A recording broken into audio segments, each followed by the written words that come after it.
Bueno, muy bien. Muchas gracias, Mauri. Dijimos que el primer tramo del programa nos vamos a ocupar del COVID. Vamos a volver a hablar de las especialidades. Por lo menos para mantenernos un poquito informados y para comentar algunos hechos de la realidad que es válido que la gente aprenda. Claro, a ver en qué estamos. Ocurrían muchas preguntas para con vos mientras esperábamos el contacto, ¿no? De uno de los chicos, que por ahí es un parámetro de medición.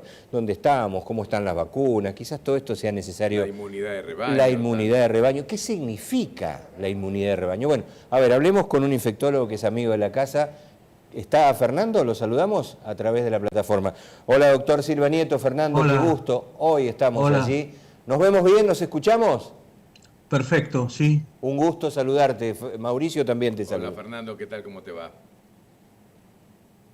Sí. Hola, buenas tardes. Bueno, a ver, subime el retorno acá del doctor porque lo escucho bajo. A ver, Fernando, ¿dónde estamos hoy con el...?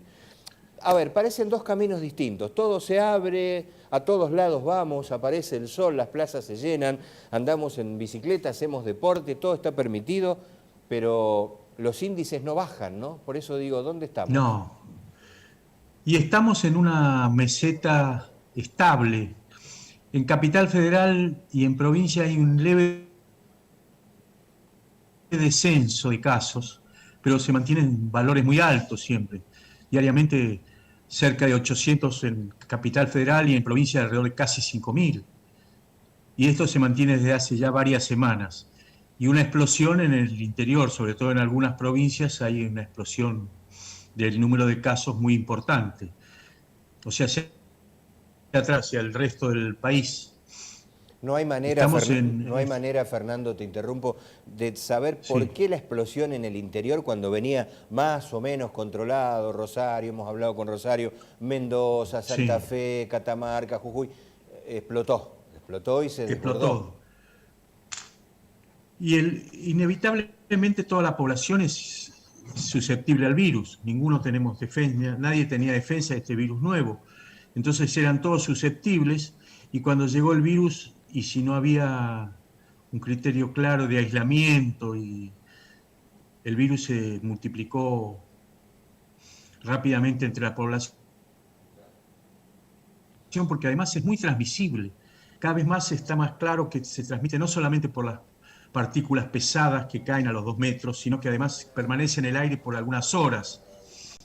Entonces, en los lugares cerrados, mal ventilados, el contagio es casi inevitable. Necesariamente, Mauricio, te dejo a vos, habla de ventilar los ambientes, sea o como se pueda, ¿no? Sí, es un dato más que incluso es un trabajo que me mandó Fernando también, de un estudioso español que encontró también el tema de la aerosolización, o sea, que además de las gotas pesadas puede quedar en el aire. Entonces, el hecho de un lugar cerrado tiene que estar muy bien aireado, muy bien ventilado, con poca persona. Hablar poco, esto también es importante, no hay que hablar mucho, o sea, hay que tratar de hablar lo menos posible, utilizar el barbijo, todos los elementos que se puedan contemplar para tratar de limitar la diseminación del virus. Y esta distancia, digo, al menos las que tenemos acá, o las que mantenerlas, que a veces... Y algo educativo, te voy a contar algo, Fernando, para que vos ilustres un poco el panorama a la gente. No me pasó a mí, le pasó a mi esposa el sábado pasado, estaba en la cola de la panadería. Afuera, haciendo cola, como corresponde, ya estaba por entrar, y escucha atrás, no vio a las personas, atrás tenía una señora, y atrás de la señora viene un señor, la escucha, y dice, uy, me olvidé el barbijo.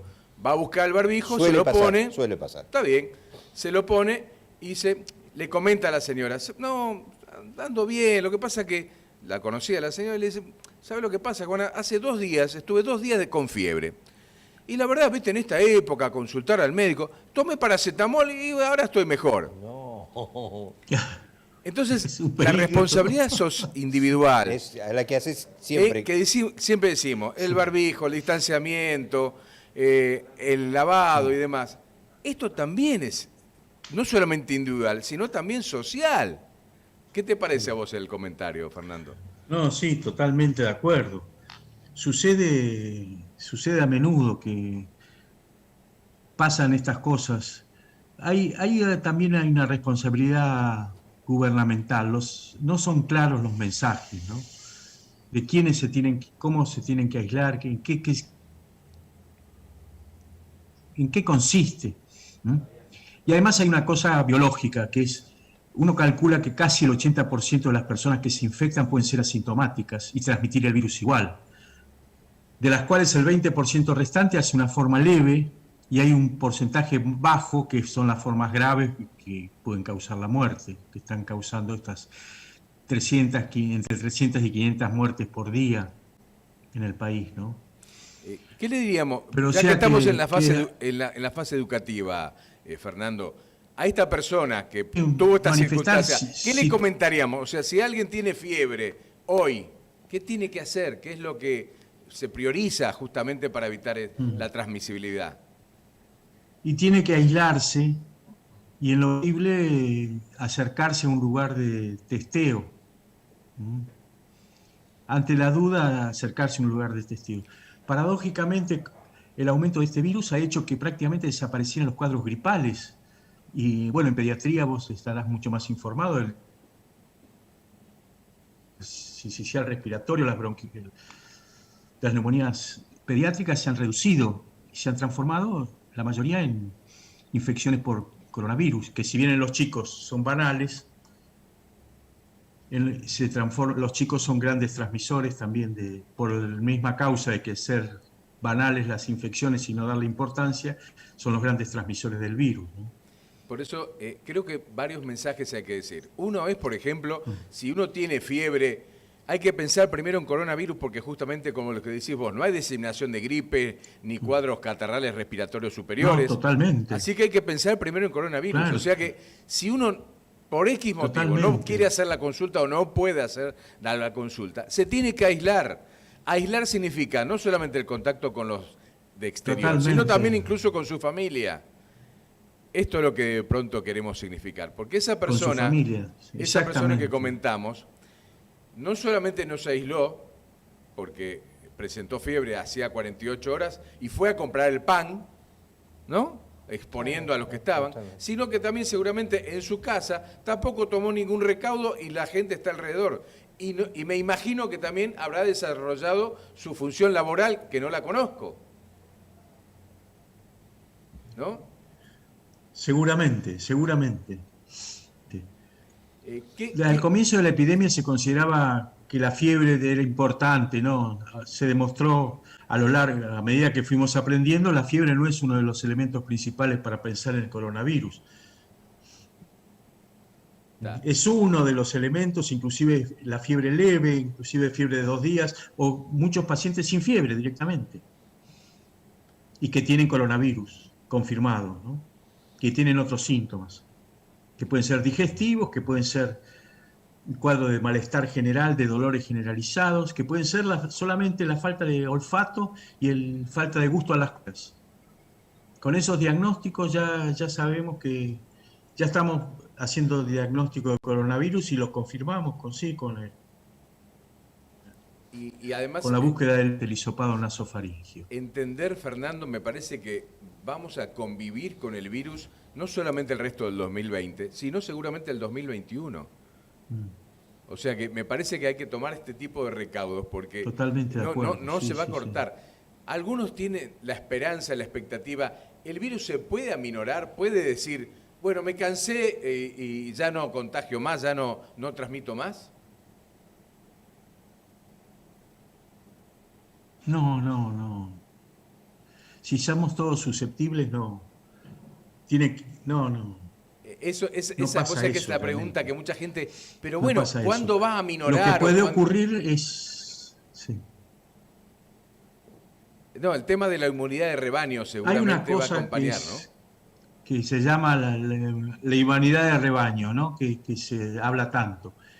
Si hay mucha gente que se ha infectado y que está inmune al virus, está defendida para el virus, va a proteger a aquellos que no están defendidos, porque el virus no tiene posibilidad de transmitirse, porque no encuentra el susceptible. Y el susceptible es muy raro, porque la mayoría, es lo que pasa Es un concepto que se emplea por las vacunas fundamentalmente. Cuando las vacunas, por ejemplo, la vacuna del sarampión, si el 90%, el 90, el 95% de las personas están vacunadas y por lo tanto inmunes al sarampión, el 5% que no está vacunada queda activa por el resto que está vacunado, porque el virus no puede pasar, porque no encuentra el susceptible, o lo encuentra al azar muy ocasionalmente. Eso es la inmunidad de rebaño.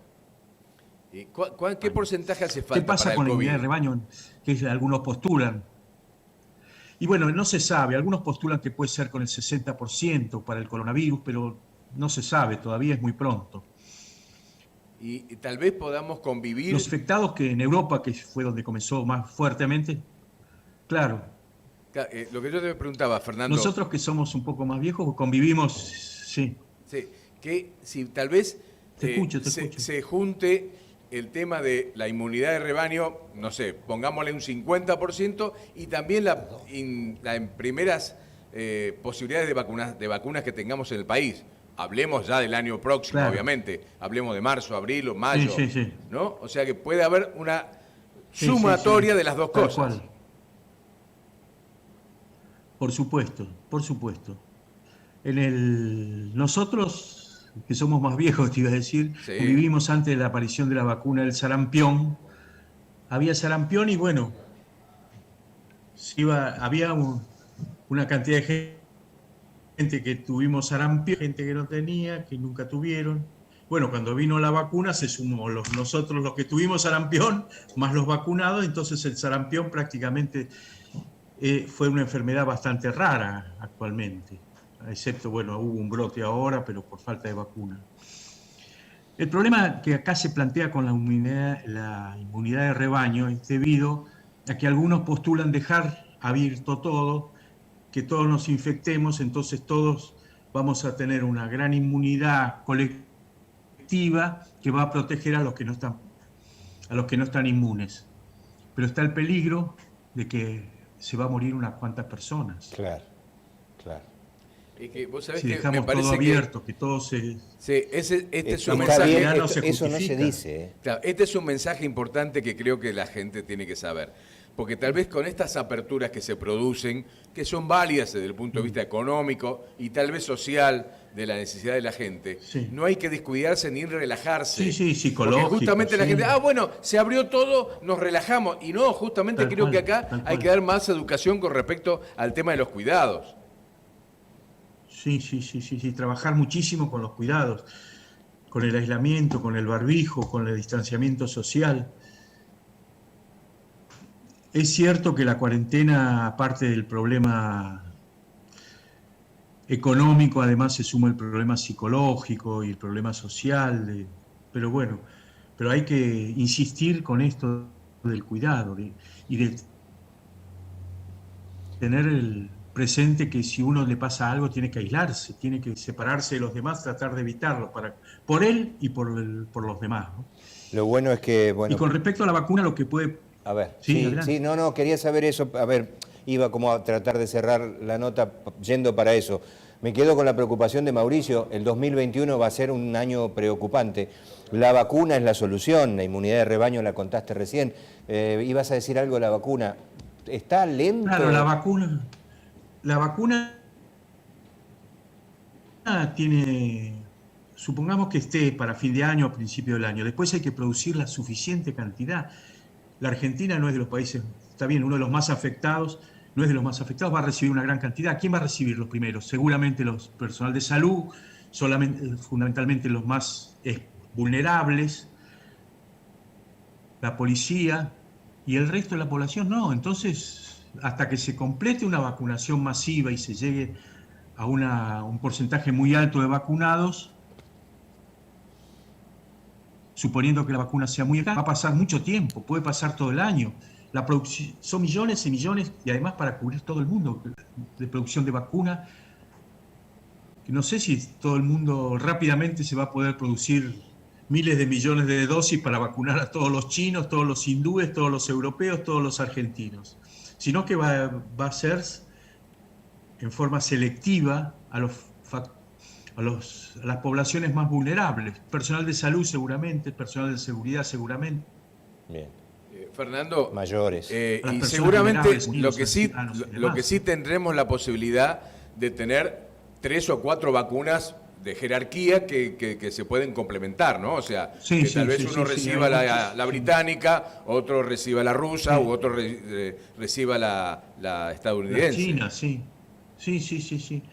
Hay montones. Acá en el país se están aprobando la inglesa de Oxford, AstraZeneca. Se está aprobando una china también. Y no sé si alguna provincia, no sé si había contratado o estaba por contratar algo con los rusos también. O sea que hay una multitud de vacunas. Lo que pasa es que se va a ver que complementar y ver cuáles son las eficaces. Todavía no tenemos muchas esperanzas y pocas certidumbres sobre la utilidad de las vacunas todavía. Fernando, gracias por este momento. Vamos a volver a llamarte seguramente. Si no conociera tu profesión con el pelo largo y la barba cana y tupida, diría que sos un científico de la primera hora, querido Fernando. Te mandamos un abrazo con Mauricio. Un abrazo grande, Fer. Muchas gracias, Fernando. No, por favor. Y a cuidarse, doctor, a cuidarse.